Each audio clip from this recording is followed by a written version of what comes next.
Namah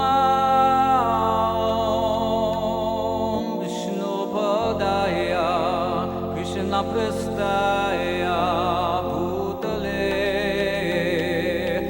Srimate Bhakti Vedanta Swamin Ite Namani.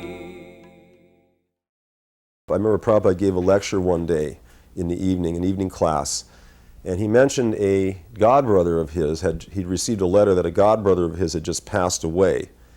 Don't remember, somebody else will know the name. It was one of the Tirtha Swamis in the Gaudiya Math, but it wasn't Bhakti Vilas Tirtha, who lived, of course, much beyond that. It was another one whose name was something Tirtha Maharaj.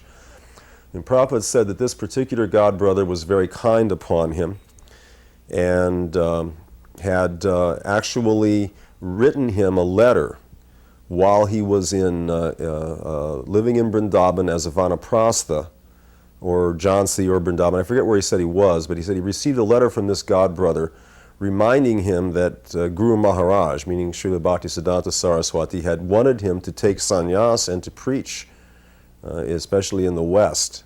And this godbrother had written him a letter reminding him about that. And Prabhupada said, I did not want to take sannyas because it is a very difficult position materially. It's not easy to do, and I didn't want to do it. But this godbrother wrote me this letter at this time, and he said, and at the same time, right in the same days when I received this letter, he said, 3 times in succession, on 3 successive nights, he said, my Guru Maharaj appeared before me in dream. And each time in the dream, he was walking away from me, and as he was walking away, he turned around and beckoned for me to follow. And he went like this.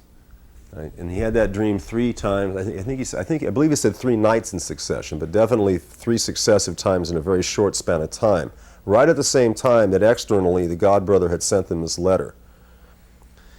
And these things prompted him to take sannyas. What Prabhupada said specifically was, in this way, my Guru Maharaj pulled me out from this material world. And when he said pulled, 2 tears just literally suddenly formed and leaped out of his eyes and went then, and it was just like they were squeezed out by a shudder of ecstasy, and went running down his cheeks. They hadn't formed slowly and dripped down like most tears do. As he said pulled, his voice got real thick as he said it, and tears came shooting out of his eyes. And everybody in the room was just speechless, right? Because we were all devotees or guests but mostly it was just devotees there. It was an evening program and during a weekday. And I was very much impressed at the amount of intense feeling that he had toward his Guru Maharaj calling him to take sannyas. I always had an attraction to Vrindavan. And as early as 1967, I wanted to go to Vrindavan. So I remember one morning, we were on a morning walk with Srila Prabhupada. I believe that was around Stowe Lake. And I was walking right next to Srila Prabhupada. And he stopped. He put out his cane, he was leaning on his cane. And he said, so, we have received a letter from Achyutananda, and he wants some men to join his party in Lucknow. So I immediately popped up, said, I'd like to go, Srila Prabhupada. May we go? May Gurdas and I go? He said, yes, maybe we can arrange that. We will start an American house in Lucknow. Then we walked a little farther. Then he said, no, you should not go now. And he turned around and he said, someday I will take you to India on foot. I will show you India on foot. So from that moment I was waiting for that day that would come. And that came about 3 years later, 1970, October 4th. Our party of American and European devotees landed in Bombay, and our party had just a few days earlier arrived in Calcutta via Tokyo, some swamis.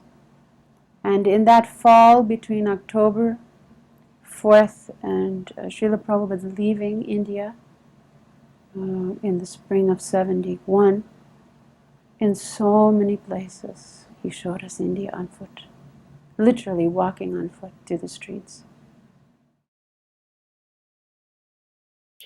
And then Srila Prabhupada every day would take us on parikrama to many of the holy places. He took us to Govardhan and Badarsana and Nandagaon. He took us to the various places in Vrindavan, Radha Damodar Temple, Radha Govindaji Temple.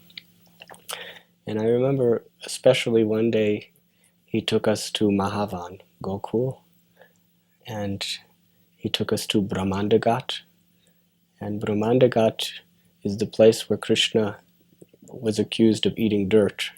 And then he opened his mouth and Mother Yashoda saw the universe. I remember Srila Prabhupada so animately telling that story right at the place. He was telling the stories wherever he would take us. And then he told us to take bath in the Jamuna. So all the devotees were inviting Prabhupada to also take bath in Jamuna. But Srila Prabhupada said, today I am very sick and I cannot take baths, but you all go and enjoy a nice bath in Jamuna. So all the devotees were in Jamuna and he was on the steps, quite high over the river. And he was just watching all the devotees enjoying the wonderful ambrosial waters of Jamuna. And he was just smiling, looking at us. And he became so ecstatic just to see all the devotees bathing that he very quickly got up and took off his clothes and put on gamsha and came down to take bath with us in Jamuna. And devotees were very ecstatic, very happy. Everyone was gathered around him. And devotees were even bathing him like an abhishek with Jamuna water. And Srila Prabhupada was just very happy to be bathing in the Jamuna along with his disciples in the holy land of Vrindavan. Bhagavad-Gita was telling all these beautiful stories and telling about bedding with Srila Prabhupada. And he was telling us about how Vrindavan was so special. And he said the fish in the Jamuna River, they'll be swimming along, and as soon as they feel like they're getting close to the Ganga, they turn around and swim back towards the Jamuna. And he said, if you take, and Srila Prabhupada's right there listening to everything, and so we knew if Srila Prabhupada said, no, that's not true, or he didn't say anything, it was like, oh, these are real pastimes. And the interchange between them, to see the friendly interchange, was just really lovely, because we had only seen Srila Prabhupada in settings with his disciples, where he was like a lion on the Vyasasan preaching to his disciples, but now he was in this completely different mood, relaxed with a friend. It was really sweet. And Bhagavad-Gita told us that each grain of sand, if you look under an atomic microscope, it would say, Hare Krishna, Krishna Krishna, Hare Ram, Ram Ram, Hare Hare. And he said if you looked at the bones of the Vaishnavas, if you actually analyzed them, every microbe, every atom, every cell in there would say, Hare Krishna, Krishna Krishna, Hare Hare, Hare Ram, Ram Ram, Hare Hare.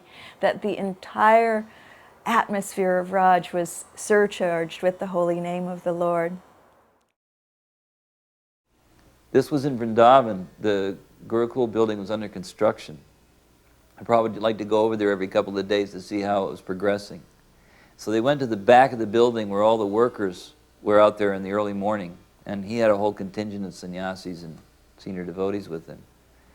And they were looking out the back windows there at the workers, and they were out there, some of them were bathing under there was a pipe with water gushing out, and they were bathing, and some of them were on fires, were making chapatis, some of them were brushing their teeth with neem twigs, they were chanting, they were Brijbasis, a lot of them, so they were chanting songs about Krishna.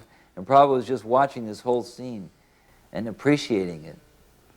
And finally he turned around and he said, just see. He said, they will rise early in the morning, they will work all day long, for what? He said, somebody said 3 rupees. For a few rupees, he said, they will work all day long in the hot sun, they will take bath, they will chant some mantra, he said, they will live in this simple way. He said, and then he was just kind of really appreciating how the simplicity of their life and how sincere and innocent they were. And then Hansaduta Maharaj said, Prabhupada, we should learn to live like this. And Prabhupada just began to laugh, and he said, "You will never learn. You will never learn." One very difficult time was in 1974. It's when Prabhupada was going for the opening of the Krishna-Balaram Mandir. It was supposed to be on Janmashtami. So he arrived there, and of course the temple was nowhere near an opening, which got established very quickly. And Prabhupada remained there, and he got very ill. If you remember at that time, it's the first time we were actually chanting 24 hours a day in the temple room. It went on for weeks. And I would literally, I would put my arms, my arms under Prabhupada's shoulder blades to walk him into the bathroom, back out of the bathroom, sitting in the bed like that, day after day after day. And he's eating a little orange. One day, weeks into it, he said to me, I think I'm feeling some appetite. He said, make some upma. Now, Jamuna's there. And I said to him, Jamuna's here, I'll have her. No, he said, I like your upma. He said, you make it, which shocked me, and pleased me to unimaginable. So I go in and I say the exact same thing. I said, Prabhupada wants upma, Jamuna. Wonderful, she said, I'll get right on it. And I said, Jamuna, he asked me to make it. And she's such a wonderful devotee. Immediately, who could cook like Jamuna? Immediately she said, what do you need me to do? This was Jamuna, No, there was like no ego at all. Like, well, he wants you, No, he said, well, how can I help? She said, this is what she was the one doing everything. Anyway, it was all we had were dehydrated peas. And I made it. I brought it into Prabhupada, on his plate, just a bowl. And I left the room. So we're all outside Prabhupada's door. This is what we just sit there and listen what you can hear. I think I was eating. Anyway, I hear a little ding, ding, ding, ding. I go back in, I offer obeisances, I sit up and I see this bowl. It doesn't look like he ate anything. Like a child, it looked a little moved around, maybe had a bite. Literally, it looked like, what a child would do. And as soon as I look up, he already knows what I'm thinking. Now, he's not even eating. And he looked at me. I want you to know, he said, it was very, very good. He said, but I have no appetite. He said, I thought if I had you make it something I really liked, my appetite. He said, but I don't have appetite. He said, but it was very good. So his only concern was he saw that I was upset that he didn't eat. Nothing about how he's feeling. And it was always like that. He'd be lying there and, did you take prasadam? Did you get your shower? Did you do like this? So then that evening, it's hot. This is September, August in Vrindavan. So he would sleep on his, in the garden, Krishna-Balaram Mandir, which there wasn't a garden, nothing was finished, but his rooms were 90% done. But he would sleep outside for the coolness. So he had a typical Indian bed with this mosquito net over it. And the mosquito net went down. They had made the surface with bricks, just laid them down. So I would massage him under the mosquito net, and then I would go under his bed and sleep there because the mosquito net protected me from the mosquitoes as well. So one night about 1 o'clock in the morning, I hear noise. And I'm lying on the ground, and I'm just looking at Prabhupada lying on the ground. So of course I roll out and I pick him up and I sit him on the bed. And Prabhupada, what happened? He said, he said I had to pass, and I thought I had enough strength. He said, I didn't want to disturb you. He said, but I have no strength. And I'm Prabhupada. I said, I'm lying under your bed. I was chastising him. I said, I'm just lying under here waiting to do something. But he was always like that. If you were sleepy, he didn't even want to wake you up. This is his way. So then I got malaria. So now I'm literally deathly ill. Everyone's taking care of themselves. One day he walks through the door. I'm lying in the servants' quarters. They're eating prasadam. 3-4 devotees are eating prasadam. I'm lying on the floor. In very bad shape. Prabhupada's walking through to go to his bathroom, and he said, is anyone taking care of Shrutakirti? And I'm like, yeah, finally. He said, get him a bed to lie in. Call the doctor. Bring him some Nimbu Pani. And unless he had said it, I don't know what would have happened over the next 48 hours. But he said, take care of him. And so that happened, and I got better. but I was always ill. So finally I said, Brahmananda, I said, I want to leave. You know, I said, I got to leave. I want to go back to the West. So, he said, I'll talk to Prabhupada. What I didn't know was when he went to do it, I'm in the room. I was very, I was always afraid to face Prabhupada with my issues. I had no problem taking care of him, but when it came to something, couldn't do it. So I'm thinking he's arranging everything. I go in the room, and when I go in, he says, Prabhupada, Shrutakirti wants to go back to the US for his health. And I'm like, oh man. So now I'm sitting, and Prabhupada looks at me. I'm right in front of me. He says, so, he said, you need to go for your health? I said, well, Prabhupada, I said, yes, I think so. I said, I've been so sick. I said, is it all right? He looked at me. He said, all right. He said, you saved my life. He said, of course. He said, go back. He said, get your health. He says, we're going to be coming very soon. He said, then I'll meet you back in Los Angeles and you resume your activities. He said, but absolutely. I mean, I was feeling so distressed. And he just made you feel everything's all right. Whether it was or not wasn't the issue. It was, he didn't want you to feel bad. He just wanted to encourage you. So then, that afternoon goes by. Every night I'm taking Prabhupada out. He's sitting in a rocking chair under the tamal tree, listening to his disciples give class. And I'm sitting on the marble floor next to him. So we're at Krishna-Balaram Mandir, under a tamal tree, sitting next to Prabhupada on the floor in the temple. And I'm thinking, what a fool am I, like, Prabhupada, it's beautiful. So I said, Prabhupada, I'm not going to go. I said, I'll manage. And he looked at me. He said, that's very nice, he said. And he said, and because, he said, of your sincerity, he said, Krishna will take care of everything.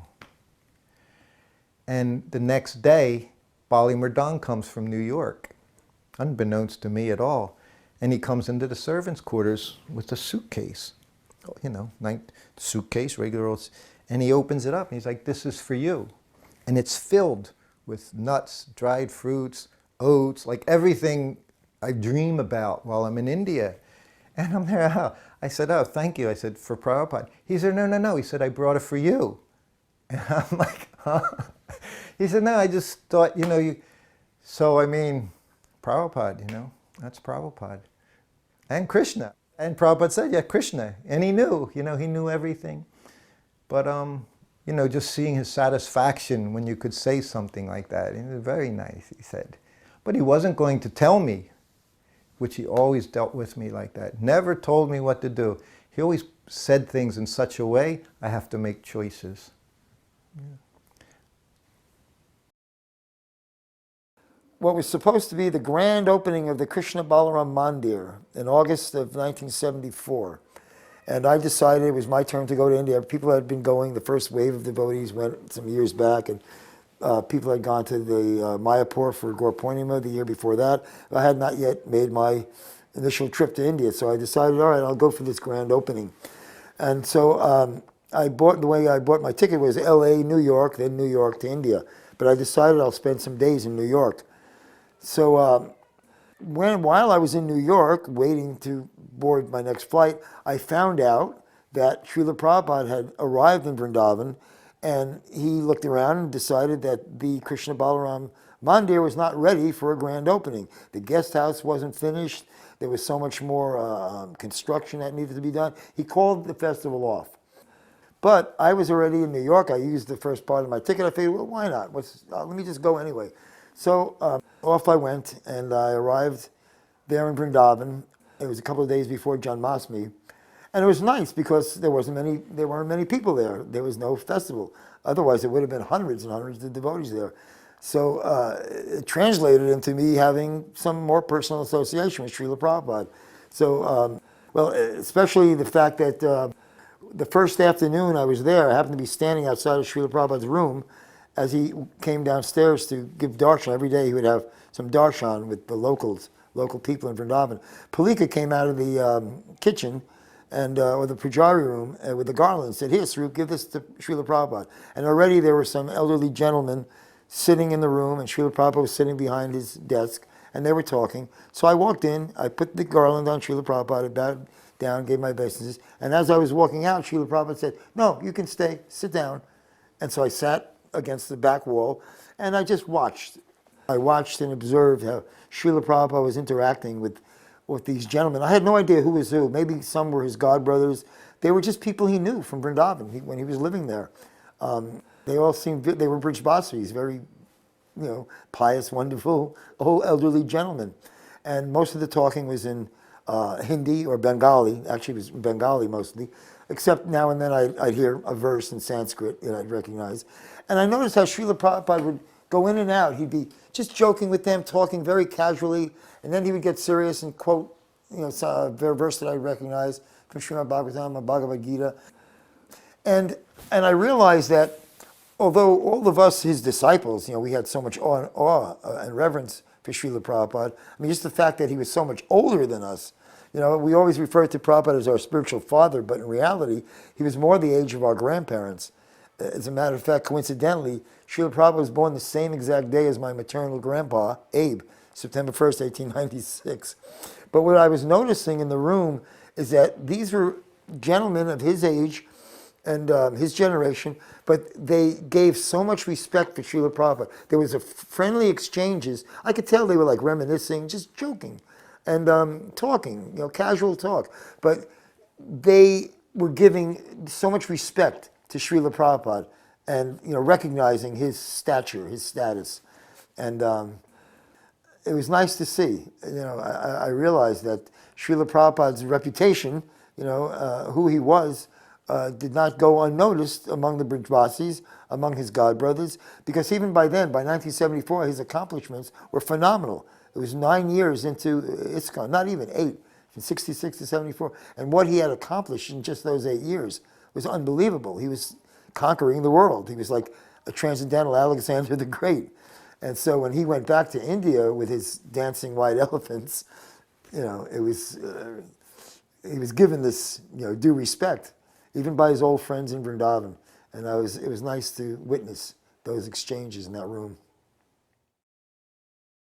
One time we carried Prabhupada. They were building the Gurukul in Vrindavan in 77, the last year there. And so we carried him in the rocking chair up to take a tour of it. And as we were going through the different areas, the devotee would say, "This is my room, Prabhupada." Another one, "This is my room, Prabhupada," and listen for this. Prabhupada got mad and he said, "You're all so concerned about yourselves, your own rooms. I built this school for the kids. Fill it up. Fill it up with students. This is for the students." And he got upset about that. Then as we were carrying him back to his room, when we went by, we were carrying him in the chair, they were chanting in the temple room. They knew Prabhupada was going by. So they were, "Jai Prabhupada, Jai Prabhupada." Prabhupada said, "What are they chanting?" And we said, "They're chanting Jai Prabhupada." And he said, "I do not like this. Tell them to chant Hare Krishna." So, I mean, it's okay a few times, but he didn't want it to go on and on and on and on. Another time when he was circumambulating the temple,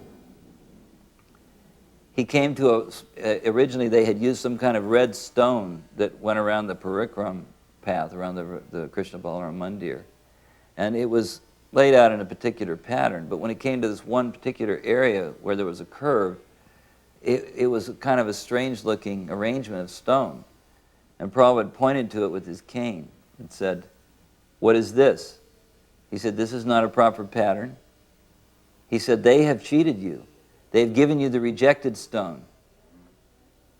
And they have charged you according to the rate for the good stone. You've been cheated." Then Harikesh, well, this is the rasa that Harikesh had with Prabhupada. He would either try to correct or argue with Prabhupada. And everybody was always like kind of wondering, what's he going to say now? So he began to give an argument to Prabhupada. "No, Prabhupada, actually it is a pattern." And he launched into a complex explanation of how it was actually a pattern. And so Prabhupada said, "It's not a pattern. It's obvious it's not a pattern." And they were going back and forth. Finally, Prabhupada yelled at him. He said, "Yes," he said, "it is a pattern. It is a clown's pattern." And said, "And you are the fool." And then Harikesh began to laugh hysterically. And everybody was just kind of in awe that this person would have the nerve to argue with Prabhupada about something like this, but that seemed to be the nature of their relationship. But I just remember, yes, it is a pattern. It is a clown's pattern. What happened was, again, this was my cooking pastimes with Srila Prabhupada. So, everybody else would be going through bead bags. I'd have this metal trunk full of, the kerosene stove, pots, pans, rolling pins, and, rice, dal, chapati, and flowers. So we're going on Vrindavan Parikrama, but we went in a bus. So I had my trunk with us. And the devotees' prasadam was being provided somehow or other. At this one place we stopped, and it was near Govardhan Hill. And there was this veranda, right off here was the street, and here was the veranda, covered over, and here was all these doors, like it was a dharamshala. But the thing that was really struck me funny was when you'd open the doors, there would be these rooms, like a dharamshala, it's just a room. You've been to India, so it's just a room. But there was no back wall. Just open it up, and here was these rooms, and that was right out there was the rest of the world. Anyway, into one of these rooms, Prabhupada went to have his massage, and the rest of us were sitting out there, and I was cooking out on this veranda. And the thing about cooking for Prabhupada, as soon as he had his massage and he came in, he had to come and have the plate ready. Like, he didn't wait around or say, oh, excuse me, Srila Prabhupada, but blah, blah, blah. It's like, there it was.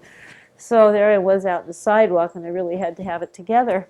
And I only had so much fuel and so much chapati dough, and, it was a tight little schedule. You're used to schedules, so you know. Anyways, he comes out. I had it ready. We all sit down. There was the brahmacharis and the sannyasis on one side, the grihasthas and their wives on the other. Just as we start to eat, woof, woof, woof, woof, woof, woof, woof. 2 dogs come, yap, yap, yap. And up went the sannyasis and a couple of brahmacharis. They were going to save us from these dogs. And up went Prabhupada. He says, no, stop. And he took his chapati and he tore it in half, and he gave one to one dog, one to the other, and then he goes, hut, Jow. And they just walked away. And then he turned and said, you never know who they are, these dogs in Vrindavan. And it's really intense, because we had this sudden glimpse at the fact that we were in the holy Dham, and we were seeing dogs, but actually Prabhupada was seeing spirit souls, and we didn't know who they were.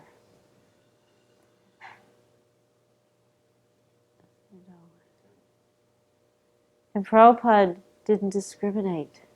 He didn't play with dogs. He didn't have them in his house, but he didn't kick them either. He didn't mistreat any living being. But I wanted to tell you a story about when I was in Vrindavan in 1975, 76. I was so happy I was there in that time period. It was a difficult time right then for everyone really.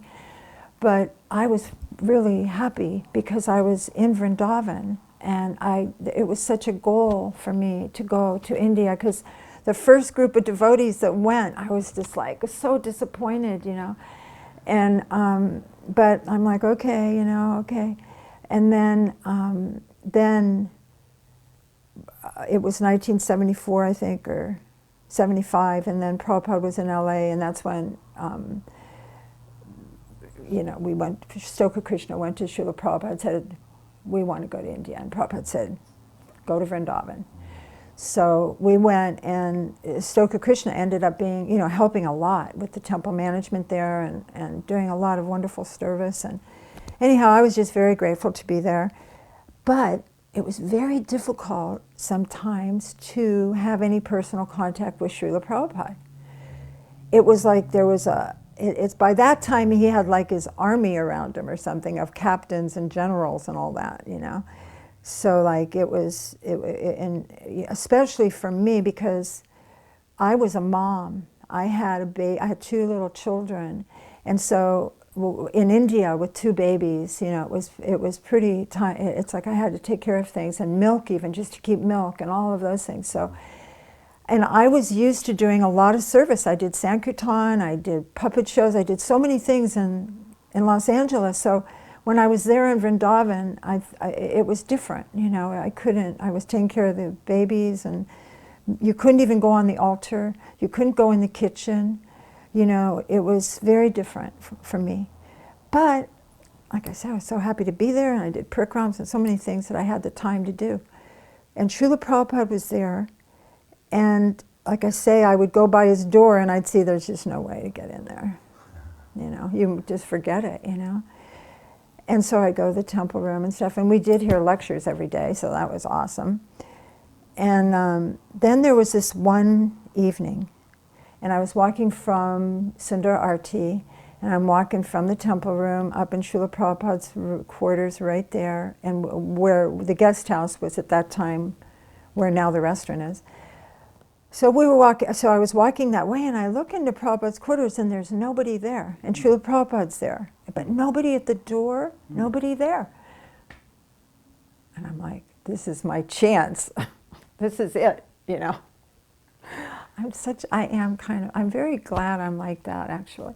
But anyhow, I looked, and I went, oh my gosh, I'm going in there now. And so I went up, and I walked in the door, and there was only one brahmachari who was leaned up against the wall, and he was kind of covered in his chadar, and he was chanting japa. And I'm going, wow, this is so quiet. And Srila Prabhupada was just up there at his desk, and he was reading, and just there at his desk, he had his leg up, one leg up, and he was just sitting and reading and doing different things. And so I sat down in the middle of the room and just started chanting. There's a pre-story to this, because I was in Mayapur and I just was rejected by one of the important people there. Some kind of confusion that I won't get into. But I felt rejected, okay, just so you know. And I felt like there's just no way I could ever please Srila Prabhupada, because I'm a woman and because I have children. And I really believed that at that time, you know, that's how I was feeling, okay? And wherever any of that, okay, and we know the history of everything, so, you know. So anyhow, so I was like, okay, I felt kind of hopeless. And there I was sitting there in the room with Srila Prabhupada, and I felt that feeling. And I thought, this is the time that I can talk with Prabhupada about that. Because I don't want him, because what I had heard is that this one devotee had told me that he told Prabhupada that I was lazy. And so I was really brokenhearted, you know, that I would think that Prabhupada would think I was lazy. Not that I'm not lazy, because now I know I am. But then I didn't feel like I was lazy.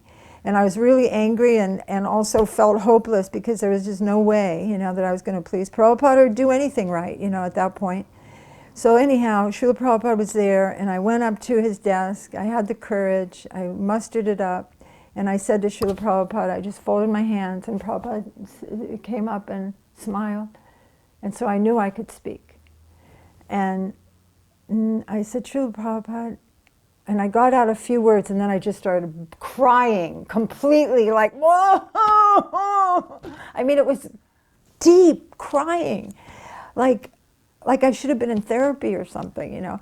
But Prabhupada sat there, and I was crying, Prabhupada, I'm a woman. There's no way I can please you. I'm a woman, and I have children, and they say I'm lazy now. And Srila Prabhupada, at that point, when he heard that, then I saw his arm go back, and he did this smile. It was like the universe or something. And when he did that smile, I just, oh my gosh, you know, how could he think that was a smile thing, you know? Because I was so sad. But that smile was like, he embraced me, you know, with that smile. And then he said to me, he came close and he goes, are you reading my books? That's what he said to me. Are you reading my books? And I was reading his books, because that's one thing that moms can do, okay? And when you're breastfeeding, everything is you could read books, okay? So I was reading, I was all the way up to the book that he was finished with, you know, and at that time it was probably like 7th canto, 6th canto or something, 5th canto, I don't even know. But it wasn't very much. But the thing was I read them. And so I said to Prabhupada, yes, Srila Prabhupada, I am reading your books. And he said, then you are pleasing me. Yeah. And I mean, you could imagine, and I just was so grateful, and I just felt so much love. That's why I say the unconditional love changed my life. Another time, Prabhupada was sitting in the courtyard of the Radha Damodar temple near the Samadhi of Rupa Goswami. And this Brijbasi couple, this was in the morning after a Nectar of Devotion lecture, they came there. There were some villagers, simple Brijbasi folks, very devoted, very, very simple, very, very attracted to Prabhupada. And we sat there, and Prabhupada had this incredible exchange with them in Hindi, and we were thinking, who are these people? I mean, we were thinking they were not even initiated, they're not even devotees, they're not even in ISKCON, they're not this and they're not that. But Prabhupada spent over an hour talking to these people and laughing, and it was like he was experiencing increasing ecstasy over the course of this hour. And we could not understand Hindi. We could not understand what they were saying. And Prabhupada was laughing and talking about Krishna. You could hear about Mother Yashoda and Nanda Maharaj and the Gopas and the Gopis and the Yamuna and this and that. And then Prabhupada was just like amazingly in total bliss. And later on I found out from another devotee, Prabhupada said that some of these people are actually liberated souls. They're very, very exalted transcendentalists, although they may look like ordinary farmers or some village people. So this was one way of Prabhupada telling us to be very respectful of the inhabitants of the Dham. On that day, I made very Bengali food and served it in a Bengali fashion, arranged on the thali in a Bengali order. And Srila Prabhupada's sleeping room is where he respected. And so he sat behind his desk, and Pishima, we gave a small chunky. She sat just directly opposite Srila Prabhupada on the floor. So as soon as I brought the thalis in and sat them down, Srila Prabhupada started making these little comical remarks about his sister. And he said, you know, she says it is water, I say it is fat. And I thought, my goodness, he's talking about her weight. You know, what's going on? And she, as soon as Prabhupada started kind of being light in his voice, Pishima kind of started chuckling. You know, she started kind of laughing on the side. And he said, all this. And he went like this. He was flapping his arm back. He said, this is fat, he said. But she calls it water. It's not so. And then he started teasing her. He started telling her about, oh goodness, the days when in their childhood they used to fly kites. And he said, I always used to beat her at kites, he said. And back and forth, he was speaking very brother-sisterly about his little sister. So she was laughing, not understanding a word of all this. And in the course of all this kind of jesting, I was bringing the chapatis in, relays of chapatis. And when Srila Prabhupada finished his meal, I noticed that every katori, the little round bowls that all of the moist preparations that are in and serving a thali, they were now piled one on top of the other, from the largest to the smallest, nearly 12 inches high, on top of his chunky. And when I walked in the room, he took his finger like this and he knocked down the whole stack. And he said, Yamuna Mai ki jai. And I said, Srila Prabhupada ki jai. And Pishima said, Gauranitai ki jai. And I said, oh, Srila Prabhupada, you ate everything. He said, now this was a speech that the two of us had with each other. Srila Prabhupada and I had signals for what the quality of the prasad was. Already now things had evolved much from the very early days. And if he patted his stomach, that meant it was third class. If he went like this, second class. If he went like this, first class. This meant excellent. So he said like that, excellent. And in this way, I remember very light, sweet, jovial, humorous. First meeting with Bishima, where she didn't understand a word of what was going on, but she truly loved it. She was very, very fond of Srila Prabhupada, and from that day that I met her until very last that she was with Srila Prabhupada in 1976, I was also present in Vrindavan. She worshipped him. She just worshipped her brother, and he obviously was very, very fond of her.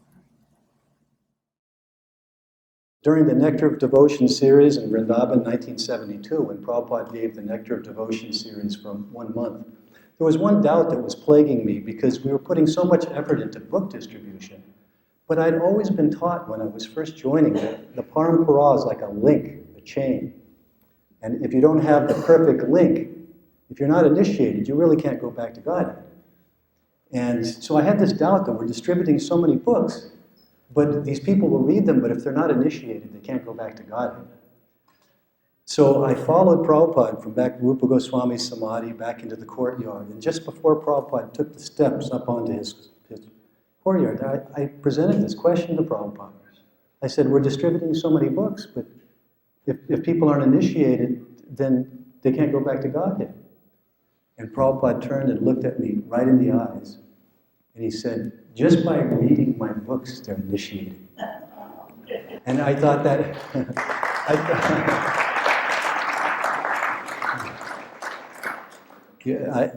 another example of compassion. Like Shayananda Maharaj was in the room with Prabhupada, and Prabhupada was discussing various plans, preaching plans. And then he said, so what should we do? And Akshayananda Maharaj replied, Prabhupada, we'll just have to become Krishna conscious. And Prabhupada said, another impractical suggestion. That story kind of made the rounds in Vrindavan at the time, and I just always thought that was one of the most hilarious. Oh, and you know that these are just story. For instance, that story that the devotee was saying, "Oh, he was the most fallen." You know this one? I'm the most fallen, Prabhupada, and Prabhupada said, "You're not the most anything." Okay. That's it. I mean, this devotee was lamenting, like trying to show how humble he was, and he said, "Prabhupada, I'm the most fallen." And Prabhupada said, "You're not the most anything." You know, it's kind of like wanting credit for being the most something. And Prabhupada said, "You're not the most anything." That always struck me. But that's what I mean. It was so quick, and it was so funny. It was so sharp and very sarcastic. But you never felt offended when he did it.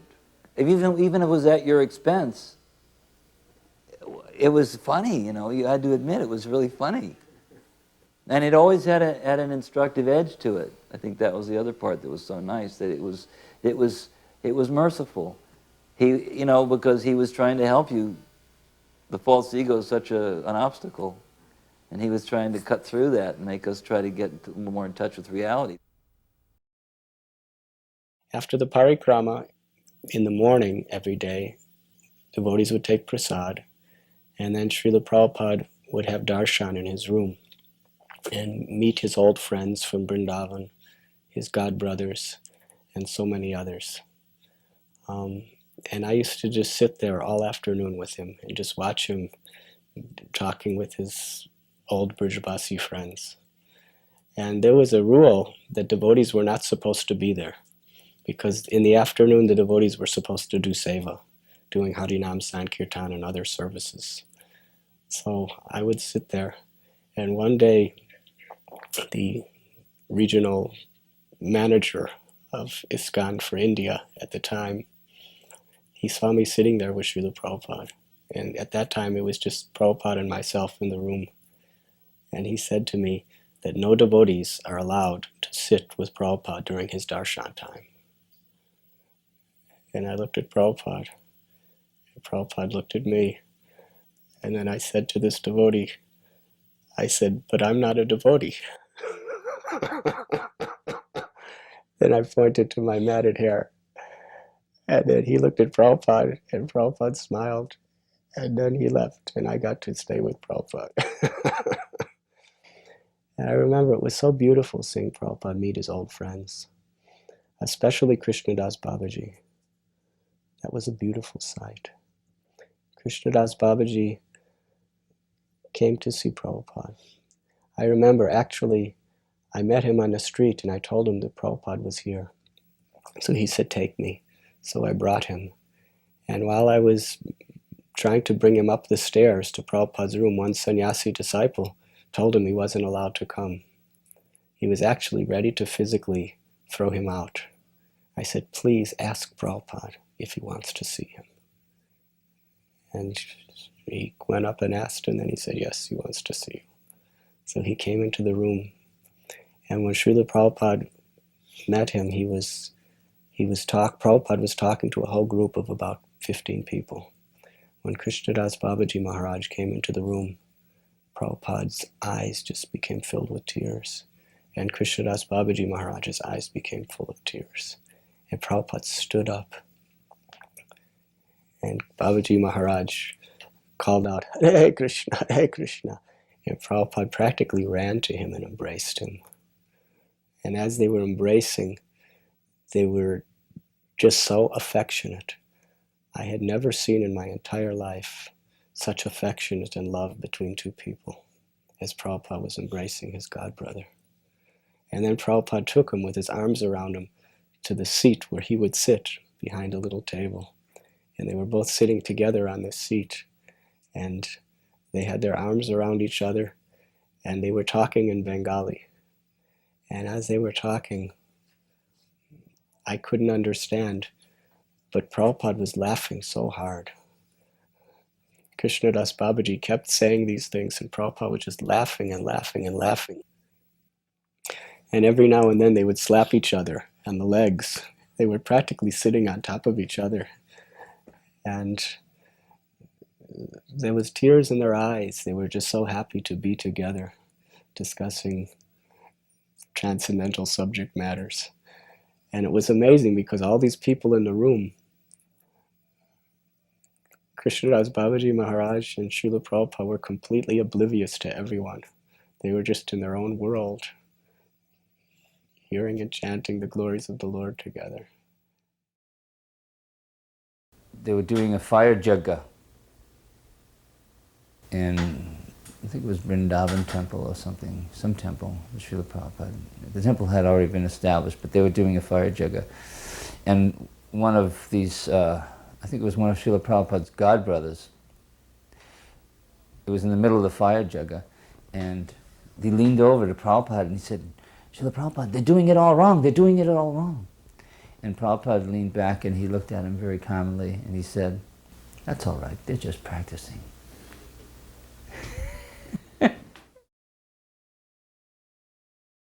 One time in Vrindavan, he asked me what they're saying, and I said, Prabhupada, they're saying that we are parasites, that we're simply leeching off the society. And in this way, carrying on, but we're not contributing anything. And then he said, so? Stop giving. And then everyone was silent. He said, but you can't. And that's all he said, but it was very profound, and I appreciated the point that it's that you say we're only parasites, then we say then stop giving. But someone else is supplying us. This Sankirtan movement is going on not because you're supporting us. You're benefiting by participating. The support is coming from above. Krishna's in the background. He's supplying. He's supporting. There was a room full of Indians, visitors, in Vrindavan. And Kundali was there fanning Prabhupada with chamara. All of a sudden the door burst open and it was Vishal and Vishalini carrying these platters of Simply Wonderfuls. And at the top of his voice, he announces as he bursts into the door, Simply Wonderfuls for a Simply Wonderful spiritual master. So Prabhupada started grinning because he was often highly entertained by Vishal. So he was grinning away, and then Vishal and his wife, they went around distributing Simply Wonderfuls to everybody in the room. Then Vishal took one of Prabhupada's books off of, there's bookshelves all around the room, and he took one of the books off the shelves, opened it up, and began to glorify Prabhupada and all of his books and his writing, and what a fantastic personality Prabhupada was. And then he went around and distributed books to the people in the room and got donations. And Kundali was describing that his mind was completely blown by all of this because he'd never seen anybody act like this around Prabhupada. So then he finished up his little preaching, and book distribution excursion. Prabhupada the whole time was just smiling and nodding his head. And then Vishal said to Prabhupada on his way out, he said, "Prabhupada, just one thing." "Yes?" He said, "I haven't got 7.3 yet." Srimad Bhagavatam, 7. "I haven't got 7.3 yet. Can I borrow yours?" Prabhupada said, "Take it." So that was one about Vishal. Another time, Vishal used to, whenever Prabhupada used to circumambulate the temple in the morning in Vrindavan, Vishal would be standing with his hands folded, chanting all these prayers from the Bhagavatam. We think that you're good, and giving the English translations. Well, on this particular morning, there was all this water because it had rained, and it was just sheeting on the temple step area. And Prabhupada just snapped at Vishal. He said, "Do something practical." He said, "Clean this up." So that was his response to the glorification. He ordered him to do some cleaning. So I have to understand that when the temple opened, we were still very young, and there was like 5-6 people in charge of the temple, Gunanava, Sorabi, Akshayananda, Dhananjaya Prabhu, Gunanava as well, because all of a sudden, this is the first big temple Prabhupada had opened, and we're in Vrindavan, in the midst of all the smarta Brahmana and everything, so we had to do everything just so. So Prabhupada wanted us to represent him, and so they could not find fault with us and accept us, So at that time, Srila Prabhupada found out that that Balaram's plow was stolen, and it was the second time, and it was made of like silver. So Prabhupada asked at the time the head pujari, and the head pujari said, "Well, it was somehow." Anyway, he basically said they were badmas, rascal, whoever took it, and they're really gonna, suffer for stealing Krishna's thing. And Prabhupada said, "Yes, but you will have to suffer half the consequences because it was under his watch, and it was his responsibility. He accepted that responsibility to that service, and by not doing it the way it should have been done, enabled him to steal a thing." So that was a pretty heavy lesson, that we have to take responsibilities. I have another kirtan instance where I was leading.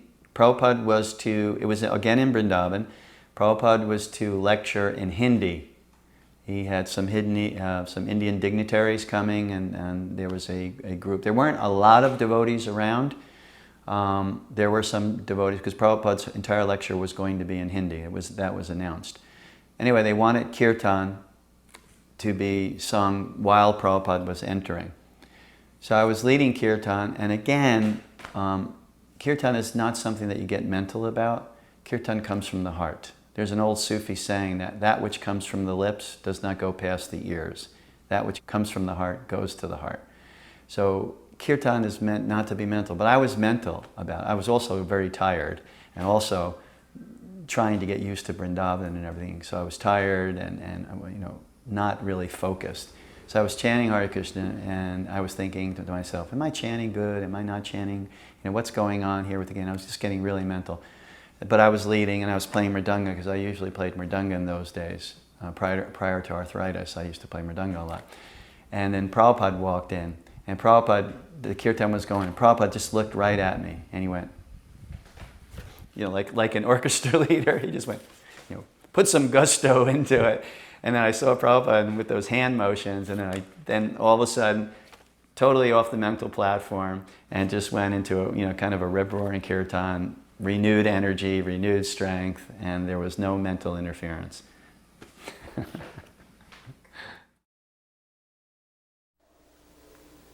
It was the full moon night in the Sarat season. It was I believe that's called the Rasa Purnima. So Krishna performs this Ras Leela with the gopis. So Panchadevita Maharaj came in and said, Srila Prabhupada, you want to hear the chapters of the Ras Leela? And Prabhupada said, yes, that would be nice. So Maharaj is reading and reading and reading, and everyone's like listening, and I'm looking at Srila Prabhupada, and Prabhupada had his eyes closed, and then I started wondering, is he listening, or is maybe he dozed off, or and after about 2 hours, you know how in the Krishna book Prabhupada will quote different shlokas. So he made a quote, and Maharaj was reading the Sanskrit as like Priyamanani, right? And he said something like Priyamanani or something, whatever. He mispronounced the word. And immediately Prabhupada went, Priyamanani! And then he went back and closed his eyes. So it was like, and again, all the hairs on my body stood on end, because Prabhupada was in rapt attention. He was in samadhi. He was just absorbed in hearing the pastimes of Krishna from his own Krishna book. And so at the end, Maharaj said, Prabhupada, maybe we can do this every night. He said, yes. We're simply here to enjoy. Krishna Kirtana Ganana Tanapano Je Anilo